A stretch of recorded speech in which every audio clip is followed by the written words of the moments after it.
ನಮಸ್ಕಾರ ವೀಕ್ಷಕರೇ, ನಿಮಗೆಲ್ಲರಿಗೂ ನನ್ನ ಯೂಟ್ಯೂಬ್ ಚಾನಲ್ಗೆ ಸ್ವಾಗತ. ಭಾವನಾತ್ಮಕ ಪ್ರೇಮಕತೆ ನಾನೆಂದಿಗೂ ನಿನ್ನವನೇ ಭಾಗ 44.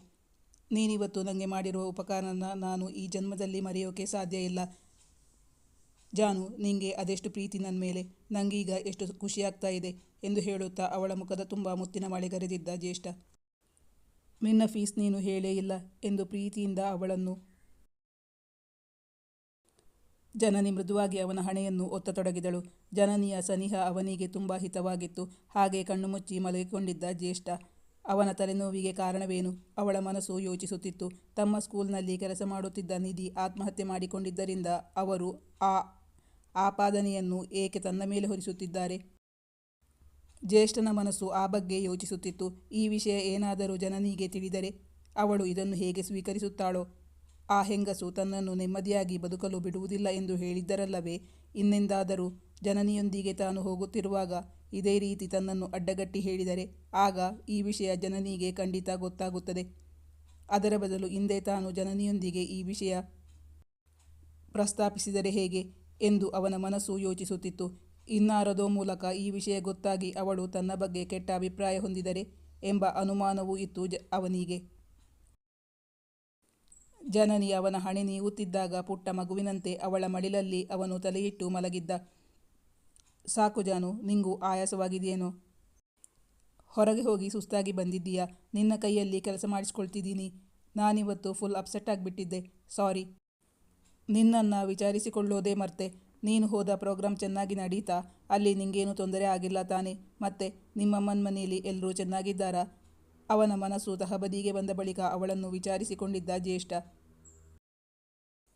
ಜನನಿ ಇಷ್ಟು ದಿನದಿಂದ ಅವನನ್ನು ಚೆನ್ನಾಗಿ ಬಲ್ಲಳು. ಕೆಲಸದ ಒತ್ತಡದಿಂದ ಅವನ್ಯಾವತ್ತೂ ಸುಸ್ತಾಯಿತು, ತಲೆನೋವು ಬಂತು, ಆಯಾಸ ಆಯಿತು, ಬೋರಾಗುತ್ತೆ ಎಂದು ಹೇಳುವುದೇ ಇಲ್ಲ. ಅಂದರೆ ತಾನಂದುಕೊಂಡಂತೆ ಅವನ ಮನಸ್ಸಿಗೆ ಏನೋ ನೋವಾಗಿದೆ. ಅದೇನು ಎಂದು ತಿಳಿಯುವ ಕುತೂಹಲ ಅವಳಲ್ಲಿತ್ತು. ತಲೆನೋವು ಕಡಿಮೆ ಆದರೆ ನಿಲ್ಲಿಸ್ತೀನಿ. ನನಗೇನು ತೊಂದರೆ ಆಗಿಲ್ಲ, ಸುಸ್ತೂ ಆಗಿಲ್ಲ. ಅಮ್ಮನ ಮನೆಯಲ್ಲಿ ಎಲ್ಲರೂ ಚೆನ್ನಾಗಿದ್ದಾರೆ. ರಚನಾ ಎಂಗೇಜ್ಮೆಂಟ್ ತುಂಬ ಚೆನ್ನಾಗಿ ನಡೀತು. ಮುಂದಿನ ತಿಂಗಳು 25ನೇ ತಾರೀಕಿಗೆ ಮದುವೆ ಅಂತ ನಿಶ್ಚಯ ಮಾಡಿದ್ದಾರೆ. ಮೊದಲೇ ಹೇಳ್ತೀನಿ, ಇವತ್ತಿನ ಹಾಗೆ ಮಾಡಬಾರ್ದು. ರಚನಾ ಮದುವೆಗೆ ನಿನ್ನ ಜೊತೆನೇ ಹೋಗೋದು ನಾನು. ಇಲ್ಲಾಂದರೆ ನಾನು ಹೋಗಲ್ಲ. ಅಲ್ಲಿ ಎಲ್ಲರೂ ನಿನ್ನ ಗಂಡ ಯಾಕೆ ಬಂದಿಲ್ಲ ಅಂತ ಕೇಳಿದರೆ ನನಗೆ ಉತ್ತರಿಸೋಕೆ ಸಾಧ್ಯ ಆಗ್ತಾ ಇಲ್ಲ, ಮುನಿಸಿನಿಂದ ಹೇಳಿದಳು ಜನನಿ. ಜ್ಯೇಷ್ಠನು ಅದೇ ಅಭಿಪ್ರಾಯಕ್ಕೆ ಬಂದಿದ್ದ. ನನಗೀಗ ಹಾಗೆ ಅನ್ನಿಸ್ತಾ ಇದೆ. ನಾನು ಎಂಗೇಜ್ಮೆಂಟಿಗೆ ನಿನ್ನ ಜೊತೆ ಬರಬೇಕಾಗಿತ್ತು. ಆಗ ನನಗೆ ಇವತ್ತು ಪಬ್ಲಿಕ್ ರೋಡಲ್ಲಿ ಆಗಿರುವ ಅವಮಾನ ಆಗ್ತಾ ಇರಲಿಲ್ಲ ಅಂತ. ಅವಳ ಜೊತೆ ಮಾತಾಡುತ್ತಾ ಅವನು ತನಗೆ ಅಂದು ಆದ ಅವಮಾನವನ್ನು ಹೇಳಿಕೊಂಡು ಬಿಟ್ಟಿದ್ದ. ಜನನಿಗೆ ಈಗ ಅವನ ತಲೆನೋವಿನ ಕಾರಣ ಇಂದಾದ ಅವಮಾನ ಎಂದು ಗೊತ್ತಾಗಿತ್ತು. ಆದರೆ ಯಾರಿಂದ ಮತ್ತು ಯಾಕಾಗಿ? ಅವಳು ತುಂಬ ಗಾಬರಿಗೊಂಡಿದ್ದಳು. ಗಾಬರಿಯಿಂದಲೇ ಅವನಲ್ಲಿ ಕೇಳಿದಳು, ಯಾರು, ಎಲ್ಲಿ ಮತ್ತೆ ಯಾಕಾಗಿ ನಿಮಗೆ ಅವಮಾನ ಮಾಡಿದ್ದು? ಇಂದು ಮೀಟಿಂಗ್ ಇತ್ತಲ್ಲ, ಅವರು ಪಬ್ಲಿಕ್ನಲ್ಲಿ ಯಾಕೆ ಅವಮಾನ ಮಾಡುತ್ತಾರೆ ಎಂಬ ಕುತೂಹಲದಿಂದ ವಿಚಾರಿಸಿದಳು. ಜಾನು, ನೀನು ಎದೆ ಗಟ್ಟಿ ಮಾಡ್ಕೋಬೇಕು. ಈ ವಿಷಯನ ನೀನು ಅದು ಹೇಗೆ ಸ್ವೀಕರಿಸ್ತೀಯಾ ಅಂತ ನನಗೆ ಗೊತ್ತಿಲ್ಲ. ಆದರೆ ನಿನ್ನಿಂದ ಯಾವ ವಿಚಾರನೂ ಮುಚ್ಚಿಡುವ ಉದ್ದೇಶ ನನಗಿಲ್ಲ. ಕೇಳಿದರೆ ನಿನಗೆ ತುಂಬ ಬೇಜಾರಾಗುತ್ತೆ. ಹಾಗಂತ ಹೇಳದೇ ಇದ್ದರೆ ಇನ್ನೊಂದು ದಿನ ನೀನು ನನ್ನ ಜೊತೆಗಿದ್ದಾಗಲೂ ಇಂತಹದೇ ಘಟನೆ ಸಂಭವಿಸಿದರೆ ಅದಕ್ಕಿಂತ ನಾನಾಗಿ ನಿನ್ನ ಹತ್ರ ಇವತ್ತೇ ಈ ವಿಷಯ ಹೇಳೋದು ಉತ್ತಮ ಅಂತ ಹೇಳ್ತಾ ಇದ್ದೀನಿ. ಅವನ ಪೀಠಿಕೆ ಉದ್ದವಾಗಿತ್ತು. ಜನನಿಗೆ ಆತಂಕ ಜಾಸ್ತಿಯಾಗತೊಡಗಿತ್ತು. ಪ್ಲೀಸ್, ವಿಷಯ ಏನು ಅಂತ ಹೇಳ್ಬಿಡು. ನಿಂಗೆ ಅವಮಾನ ಆಗಿದೆ ಅಂದರೆ ಅದು ನನಗೂ ಆದ ಅವಮಾನನೇ.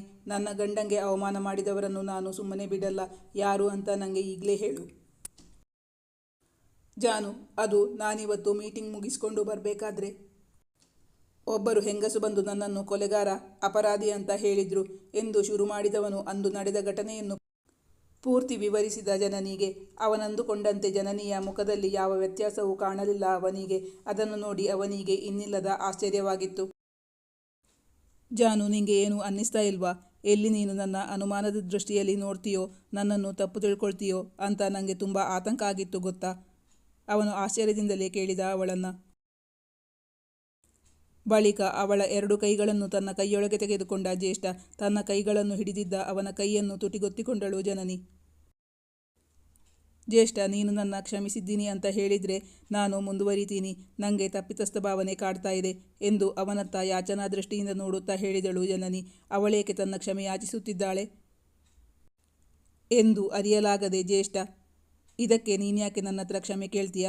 ಅರ್ಥ ಆಗ್ತಾ ಇಲ್ಲ, ಬಿಡಿಸಿ ಹೇಳು ಪ್ಲೀಸ್. ಅವಳನ್ನೇ ತೀಕ್ಷ್ಣವಾಗಿ ನೋಡುತ್ತಾ ಕೇಳಿದ ಜ್ಯೇಷ್ಠ. ನನಗೆ ಈ ವಿಚಾರ ಮೊದಲೇ ಗೊತ್ತಾಗಿತ್ತು. ನನಗೆ ಗೊತ್ತಾದ ತಕ್ಷಣ ನಾನು ನಿಂಗೆ ವಿಷಯ ತಿಳಿಸದ್ದಕ್ಕಾಗಿ ನಿನ್ನ ಹತ್ರ ಕ್ಷಮೆ ಕೇಳ್ತಾ ಇರೋದು. ನನಗೆ ಬೇರೆ ಯಾವುದೇ ದುರುದ್ದೇಶನೂ ಇರಲಿಲ್ಲ. ನೀನೆಲ್ಲಿ ನೊಂದ್ಕೋತೀಯೋ ಅಂತ ನಿಂಗೆ ಹೇಳಿಲ್ಲ ಅಷ್ಟೇ. ಈಗ ನಾನು ವಿಷಯಕ್ಕೆ ಬರ್ತೀನಿ. ನನ್ನ ಬರ್ತ್ಡೇ ಹಿಂದಿನ ದಿನ ಊಟಿಯಲ್ಲಿ ಬೊಟಾನಿಕಲ್ ಗಾರ್ಡನ್ನಲ್ಲಿ ನನ್ನ ಹತ್ರ ಒಬ್ಬಳು ಯುವತಿ ಫೋಟೋ ತೆಗೆದುಕೊಡ್ಬೇಕು ಅಂತ ಹೇಳಿದ್ಲಲ್ಲ, ಅವಳು ಯಾರು ಗೊತ್ತಾ? ಅವಳೇ ನಿಧಿಯ ಅಕ್ಕ ನಿಶಾ ಅಂತ ಅವಳ ಹೆಸರು. ಅವಳು ಆವತ್ತು ನಿಮ್ಮ ಮೇಲೆ ಆಪಾದನೆ ಹೊರಿಸಿ ನೀವು ಕೊಲೆಗಾರ ಅಂತ ನನ್ನ ಹತ್ರ ಹೇಳಿದ್ಲು. ಅಂದು ರಾತ್ರಿ ನೀನು ನನ್ನ ಕತ್ತಿಗೆ ನೆಕ್ಲೆಸ್ ಹಾಕಿದಾಗ ನಾನು ಒಳ್ಳೆ ನಿದ್ದೆಯಲ್ಲಿದ್ದೆ. ಆ ಕ್ಷಣ ಅವಳು ಹೇಳಿದ ಮಾತು ಜ್ಞಾಪಕಕ್ಕೆ ಬಂದಿತ್ತು ನನಗೆ. ಅಷ್ಟು ಭಯ ಆಗೋಕ್ಕೆ ಅದೇ ಕಾರಣ. ಒಂದು ಕ್ಷಣ ನಿನ್ನ ಬಗ್ಗೆ ಭಯಪಟ್ಟನಲ್ಲ ಅಂತ ನನಗೆ ನನ್ನ ಬಗ್ಗೆ ಅಸಹ್ಯ ಭಾವನೆ ಉಂಟಾಗಿತ್ತು ಅಂದು. ಆದರೆ ಪೂರ್ತಿ ಎಚ್ಚರ ಆದಾಗ ಏನಾಯಿತು ಅಂತ ನಿಂಗೆ ಗೊತ್ತಿದೆಯಲ್ಲ. ಕೊನೆಯ ವಾಕ್ಯ ಹೇಳುವಾಗ ಅವಳ ಮುಖ ರಕ್ತವರ್ಣಕ್ಕೆ ತಿರುಗಿತ್ತು. ನಾನು ನಿನ್ನಷ್ಟು ಆನೆಸ್ಟ್ ಅಲ್ಲ ಜ್ಯೇಷ್ಠ. ನಿನ್ನಿಂದ ವಿಷಯ ಮುಚ್ಚಿಟ್ಟಿದ್ದಕ್ಕೆ ನನಗೆ ಈಗಲೂ ತುಂಬ ನೋವಾಗ್ತಾ ಇದೆ. ಆದರೆ ಇದರಲ್ಲಿ ನಿನ್ನದೇನೂ ತಪ್ಪಿಲ್ಲ ಅಂತ ನನಗೆ ಗೊತ್ತಿತ್ತು. ತಪ್ಪಿತಸ್ಥರು ಯಾರು ಅಂತ ನಾನಿವತ್ತು ಪ್ರೇಮಾ ಮೇಡಮ್ ಹತ್ರ ಕೇಳಿ ತಿಳ್ಕೊಂಡು ಬಂದಿದ್ದೀನಿ. ಅವರ ಹತ್ರ ಸಾಕ್ಷಿ ಇದೆ. ನಿಧಿ ಟೀಚರ್ ಅವಳ ಸ್ವಾರ್ಥಕ್ಕೋಸ್ಕರ ನಿನ್ನ ಹೆಸರು ಬಳಸ್ಕೋತಾ ಇದ್ಲು. ಪಾಪ, ನಿಂಗೆ ಅದು ಯಾವುದೂ ಗೊತ್ತೇ ಇರಲಿಲ್ಲ. ಇದಕ್ಕೆಲ್ಲ ಮುಖ್ಯ ಕಾರಣ ಜಯಂತ್. ಅವನು ನಿಧಿ ಟೀಚರ್ನ ಹಾಳು ಮಾಡಿ ಅವಳನ್ನು ಕೈಬಿಟ್ಟಿದ್ದರಿಂದ ಅವಳು ಆತ್ಮಹತ್ಯೆ ಮಾಡಿಕೊಂಡಿರೋದು ಅಂತ ಅವಳು ಸಾಯೋ ಮೊದಲೇ ಪ್ರೇಮಾ ಮೇಡಮ್ ಅವರಿಗೆ ಸಂದೇಶ ಕಳುಹಿಸಿದ್ದಾಳಂತೆ. ಪ್ರೇಮಾ ಮೇಡಮ್ ಅವರು ನನ್ನನ್ನು ಇವತ್ತೇ ಅವರ ಮನೆಗೆ ಕರೆದಿದ್ರು. ಆ ಸಾಕ್ಷಿ ನಮಗೆ ಸಿಗ್ತಾ ಇತ್ತು. ಆದರೆ ನಾನು ಮನೆಯಲ್ಲಿ ಹೇಳಿಲ್ವಲ್ಲ, ಆದ್ದರಿಂದ ಇವತ್ತು ಹೋಗಲಿಲ್ಲ. ನನಗೊಂದು ಆಸೆ ಇದೆ. ನಿಶಾಗೆ ಆ ಸಾಕ್ಷಿ ತಗೊಂಡು ಹೋಗಿ ತೋರಿಸಿ, ನಾನು ನಿಮ್ಮ ಹತ್ರ ಹೇಳಿದ್ದೆಲ್ಲ ಸತ್ಯ, ನನ್ನ ಗಂಡ ನಿರಪರಾಧಿ, ಕೊಲೆಗಾರ ಅಲ್ಲ ಅಂತ ಪ್ರೂವ್ ಮಾಡಬೇಕು. ಅವರ ಮನೆ ಹುಡುಗಿ ಮಾಡಿರೋ ತಪ್ಪಿಗೆ ಬೇರೆಯವರು ಹೇಗೆ ಕಾರಣ ಆಗ್ತಾರೆ? ಅದಕ್ಕೆ ನನಗೆ ಸಪೋರ್ಟ್ ಮಾಡ್ತೀಯಾ ತಾನೆ? ಜನನಿ ಒಂದೇ ಉಸಿರಿಗೆ ಪ್ರೇಮಾ ಟೀಚರಿಂದ ತನಗೆ ತಿಳಿದ ಎಲ್ಲ ವಿಷಯಗಳನ್ನು ಅವನಿಗೆ ವಿವರಿಸಿದಳು. ನೀನು ಯಾವ ಕೆಲಸ ಮಾಡೋದಿದ್ರೂ ನನ್ನ ಸಪೋರ್ಟ್ ಇದ್ದೇ ಇರುತ್ತೆ. ನಾವಿಬ್ಬರು ನಾಳೆನೇ ಹೋಗಿ ಪ್ರೇಮಾ ಟೀಚರ್ ಮನೆಯಿಂದ ಆ ಸಾಕ್ಷಿಯನ್ನು ತಗೊಂಡು ಹೋಗಿ ನಿಜ ವಿಚಾರವನ್ನು ನಿಧಿಯವರ ಮನೆಯವರಿಗೆ ತಿಳಿಸೋಣ.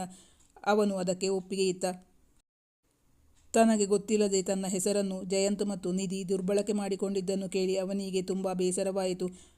ಅತ್ತ ಮನೆಯವರಿಗೂ ಮೋಸ ಮಾಡಿದ್ದಾರೆ, ಇತ್ತ ತಮಗೆ ಅನ್ನ ಹಾಕಿರುವ ದನಿಗೂ ಮೋಸ ಮಾಡಿದ್ದಾರೆ. ಜನನಿ ತೆರೆಮರೆಯಲ್ಲಿ ಇಷ್ಟೆಲ್ಲ ಕೆಲಸ ಮಾಡಿದ್ದಾಳೆ ಎಂದು ಜ್ಯೇಷ್ಠನಿಗೆ ಗೊತ್ತೇ ಆಗಿರಲಿಲ್ಲ.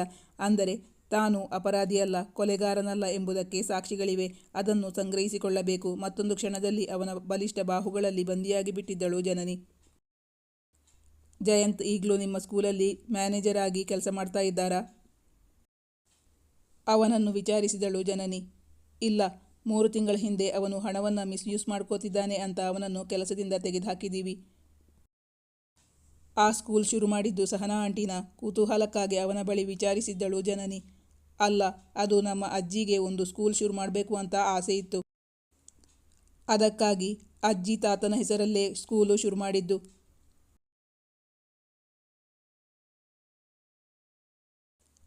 ನಮ್ಮಪ್ಪನ ಮೇಲಿನ ಮುನಿಸಿಂದಾಗಿ ತಾತ ನಮಗೆ ಪಿತ್ರಾರ್ಜಿತವಾಗಿ ಯಾವ ಪ್ರಾಪರ್ಟಿನೂ ಕೊಟ್ಟಿಲ್ಲ. ಅವರು ಹೆಣ್ಣು ಮಕ್ಕಳಿಗೆ ಮಾತ್ರ ತಮ್ಮ ಪ್ರಾಪರ್ಟಿಯಲ್ಲಿ ಶೇರ್ ಕೊಟ್ಟಿರೋದು.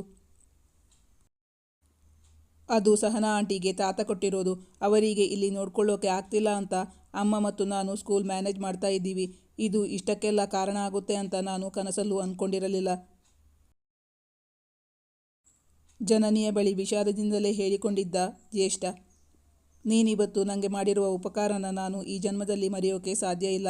ಜಾನು, ನಿಂಗೆ ಅದೆಷ್ಟು ಪ್ರೀತಿ ನನ್ನ ಮೇಲೆ, ಅದೆಷ್ಟು ನಂಬಿಕೆ, ಅದನ್ನು ನಾನು ನನ್ನ ಜೀವನದ ಕೊನೆ ಉಸಿರು ಇರುವವರೆಗೂ ಉಳಿಸ್ಕೊಳ್ಳೋಕೆ ಪ್ರಯತ್ನಿಸ್ತೀನಿ. ಯಾರು ಹೇಳಿದ್ದು ನೀನು ಆನೆಸ್ಟ್ ಅಲ್ಲ ಅಂತ? ಅದನ್ನು ಹೇಳಬೇಕಾಗಿರೋದು ನಾನು. ನನಗೀಗ ಎಷ್ಟು ಖುಷಿಯಾಗ್ತಾ ಇದೆ ಗೊತ್ತಾ? ಅದನ್ನು ನನಗೆ ಬಾಯಲ್ಲಿ ಹೇಳೋಕೆ ಸಾಧ್ಯ ಇಲ್ಲ. ಮಾಡಿ ತೋರಿಸ್ತೀನಿ ಎಂದು ಹೇಳುತ್ತಾ ಅವಳ ಮುಖದ ತುಂಬ ಮುತ್ತಿನ ಮಳೆಗೆರೆದು ಅವಳ ತುಟಿಗಳಿಗೆ ತನ್ನ ತುಟಿಗಳನ್ನು ಸೇರಿಸಿದ್ದ ಜ್ಯೇಷ್ಠ. ಬೆಟ್ಟದಂತೆ ಬಂದಿದ್ದ ಸಮಸ್ಯೆ ಮಂಜಿನಂತೆ ಕರಗಿ ಹೋಗಿತ್ತು. ಇಬ್ಬರ ಮನಸ್ಸು ನಿರಾಳವಾಗಿತ್ತು. ಹೌದು, ನನ್ನ ಸಮಸ್ಯೆಗೆ ಪರಿಹಾರ ಮಾಡಿಕೊಟ್ಟಿದ್ದಕ್ಕೆ ನಿಂಗೇನು ಕೊಡಲಿ ಜಾನು? ನಿನ್ನ ಫೀಸ್ ನೀನು ಹೇಳೇ ಇಲ್ಲ.